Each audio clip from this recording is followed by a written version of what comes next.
നമ്മൾ ചക്ക ഉണ്ണിയപ്പമാണ് ഉണ്ടാക്കാൻ പോകുന്നത്. ഞാൻ കഴിഞ്ഞ ദിവസം ഉണ്ടാക്കിയതുപോലെ ചക്ക വരട്ടി ഇത് കുറച്ച് ഫ്രിഡ്ജിൽ ഞാൻ ഈ ചക്കപ്പഴമൊക്കെ കൂടുതലുള്ള സമയത്ത് വെക്കുന്നതാണ്. നമ്മൾ ഈ വരട്ടിയ ചക്കപ്പഴം എടുത്തിട്ട് അതുകൊണ്ടാണ് ഉണ്ടാക്കാൻ പോകുന്നത്. ഇനി ഞാൻ ഇത് അരിപ്പൊടിയാണ്. ഇത് അരിപ്പൊടി നമ്മൾ ഈ പുട്ടുപൊടിയുടെ തരിയുള്ള അരിപ്പൊടിയാണ് എടുത്തിരിക്കുന്നത്. അത് 1 കപ്പ് എടുക്കാം. പിന്നെ അതിനകത്ത് നമുക്ക് ഇച്ചിരി ഏലക്ക പൊടിച്ചത് ഇടണം. ഇത് തേങ്ങ ഞാൻ തിരി പൊടിയായിട്ടൊന്ന് അരിഞ്ഞിട്ട് ഇത് നെയ്ക്കകത്തൊന്ന് വറുത്ത് വെച്ചിരിക്കുന്നതാണ്. നമുക്ക് ആവശ്യത്തിന് ശർക്കരയാണ്. ഇത് നമ്മൾ ശർക്കര ഉരുക്കിയെടുക്കണം. എന്നാൽ അതുകൂട്ടിയാണ് നമ്മളൊന്ന് മിക്സിക്കകത്ത് ഇത് അടിക്കാനുള്ളത്. അതുകൊണ്ട് ശർക്കര ഒരു 1/2 ഗ്ലാസ് വെള്ളം ഒഴിച്ച് ഉരുക്കി വെച്ചിരിക്കുന്നതാണ്. 1 നുള്ളു ബേക്കിംഗ് പൗഡർ ഇടാം. ആവശ്യത്തിന് ഉപ്പും ചേർക്കാം. ആദ്യം തന്നെ നമുക്കിതെല്ലാം ഒന്ന് മിക്സിക്കകത്ത് നല്ലതുപോലെ ഒന്ന് അടിച്ചെടുക്കണം. ഈ അരിപ്പൊടിയും ഈ ചക്കയെ വരട്ടിയതും ഈ ശർക്കര ഉരുക്കിയതും കൂടെ മിക്സിക്കകത്തൊന്ന് നല്ലതുപോലെ ഒന്ന് അടിച്ചെടുക്കാം. നമുക്ക് മിക്സിയുടെ ജാറിനകത്തോട്ട് ഈ അരിപ്പൊടി ചേർക്കാം. തീരെ പൊടിയായിട്ടുള്ള അരിപ്പൊടി ആണെങ്കിൽ നമ്മൾ ഒരു 2 സ്പൂൺ റവയും കൂടെ ചേർക്കുകയാണെങ്കിൽ കുഴപ്പമില്ല. ഇത് ഞാൻ ഈ പുട്ടുപൊടിയാണ് എടുത്തിരിക്കുന്നത്. അത് കാരണം കുറച്ച് തരിയുണ്ട്. ഇത് ഈ ചക്ക വരട്ടീൻ്റെ റെസിപ്പി എൻ്റെ നേരത്തെ ഞാൻ ഒരു റെസിപ്പി ഇട്ടിട്ടുണ്ട്. അതുപോലെ ഉണ്ടാക്കുന്ന ചക്ക വരട്ടി തന്നെയാണ്. നമുക്ക് ചക്കപ്പഴമൊക്കെ ഉള്ളപ്പോൾ സമയത്ത് ഇങ്ങനെ വരട്ടി വെക്കുവാണെങ്കിൽ ചക്ക ഉണ്ണിയപ്പമൊക്കെ ഉണ്ടാക്കാൻ നല്ലതാണ്. ഇതിൻ്റെ കൂട്ടത്തിൽ നമ്മൾ ശർക്കര ഞാൻ ഒരു 1/2 ഗ്ലാസ് വെള്ളം ഒഴിച്ച് ഉരുക്കി വെച്ചിരിക്കുന്ന അതൊന്ന് അരിച്ച് ചേർക്കാം. ഇത് ഒരുപാട് നീണ്ടു പോകാതെ മിക്സിയിൽ നമ്മളൊന്ന് അരച്ചെടുക്കണം. നമുക്ക് അരച്ചെടുക്കാം. നമ്മളിതിപ്പോൾ അരച്ചെടുത്തിരിക്കുന്നത് കണ്ടോ, ഈ പാകത്തിലിരിക്കണം. ഒരുപാട് നീണ്ടു പോവില്ലേ. നമ്മൾ ഈ ശർക്കര പാനിയും കൊണ്ട് നമ്മൾ അരയ്ക്കുമ്പോൾ നല്ലപോലെ അരഞ്ഞ് കിട്ടിയില്ലെങ്കിൽ ഇത്തിരി വെള്ളവും കൂടി ഒഴിച്ചിട്ട് അരച്ചെടുക്കാം. ഒരുപാട് കുറുകിയിരിക്കുമല്ലോ ഉണ്ണിയപ്പം ഉണ്ടാക്കുമ്പോൾ ഒരു സോഫ്റ്റ് കിട്ടുമല്ലോ. അതുകൊണ്ട് നമ്മൾ ഈ പാകത്തിൽ മതി. അപ്പം നമ്മൾ ശർക്കരയൊക്കെ ഈ സമയത്തൊന്ന് ടെസ്റ്റ് ചെയ്ത് നോക്കണം. ചക്ക വരട്ടിയപ്പോൾ നമ്മൾ ശർക്കര ഇട്ടതാണ്. പിന്നെ ഇത് അരിപ്പൊടിക്ക് വേണ്ടിയിട്ടാണ് നമ്മൾ ഇത്രയും ചേർത്തിരിക്കുന്നത്. മധുരമൊക്കെ ഒന്ന് നോക്കിയിട്ട് വേണം പിന്നെ ബാക്കി നമ്മൾ ചേർത്ത് വെക്കാൻ.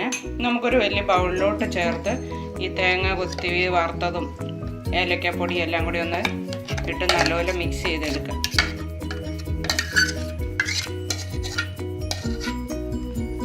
അത് ഞാൻ തേങ്ങ ഇത് 1 സ്പൂൺ നെയ്യ് ഒഴിച്ച് വറുത്ത് വെച്ചിരിക്കുന്നതാണ്. നല്ലപോലെ പൊടിയായിട്ട് അരിഞ്ഞിരിക്കുന്നത് ഇത്.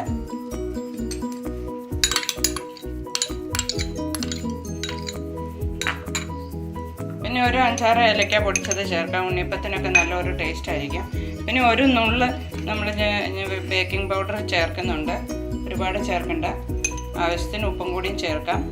ഇത് നല്ലതുപോലെ ഒന്ന് ഇളക്കി മിക്സാക്കി മാവൊന്ന് സോഫ്റ്റായി കിട്ടാൻ വേണ്ടിയിട്ട് നമുക്കൊരു 10 മിനിറ്റ് വെക്കാം. വെച്ചിട്ട് വേണം നമുക്ക് ഉണ്ണിയപ്പത്തിൻ്റെ പാത്രം വെച്ച് എണ്ണ ഒഴിച്ച് ചൂടാക്കാൻ. ഇതൊരു 10 മിനിറ്റ് ഒന്ന് ഇളക്കി വെക്കാം.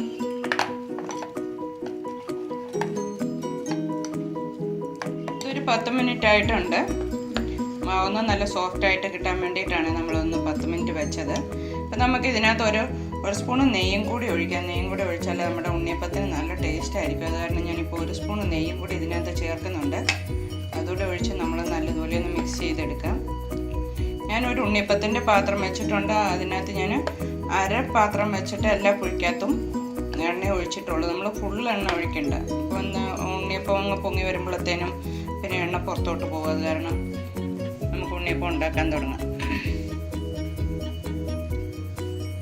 എണ്ണ ചൂടായിട്ടുണ്ട്. നമുക്ക് കുറേശ്ശെ ഓരോന്നിനകത്ത് ഒഴിച്ചു കൊടുക്കാം.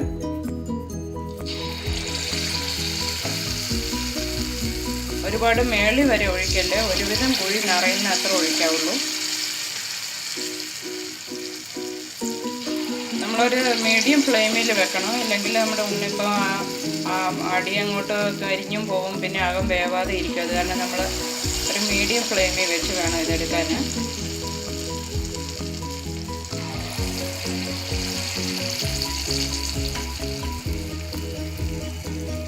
ഇനിയിപ്പം നമുക്കൊന്ന് തിരിച്ചിട്ട് നോക്കാം.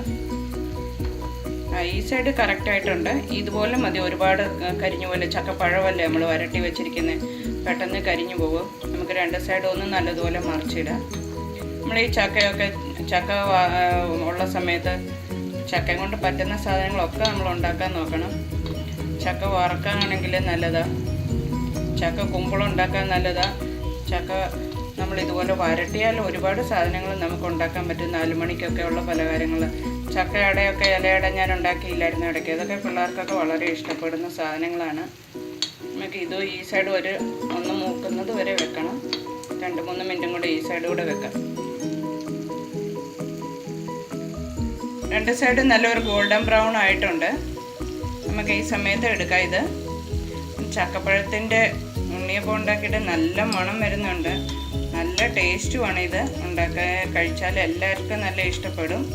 ബാക്കി ഉണ്ണിയപ്പം കൂടെ ഞാൻ ഇതുപോലെ ഉണ്ടാക്കിയെടുക്കാം.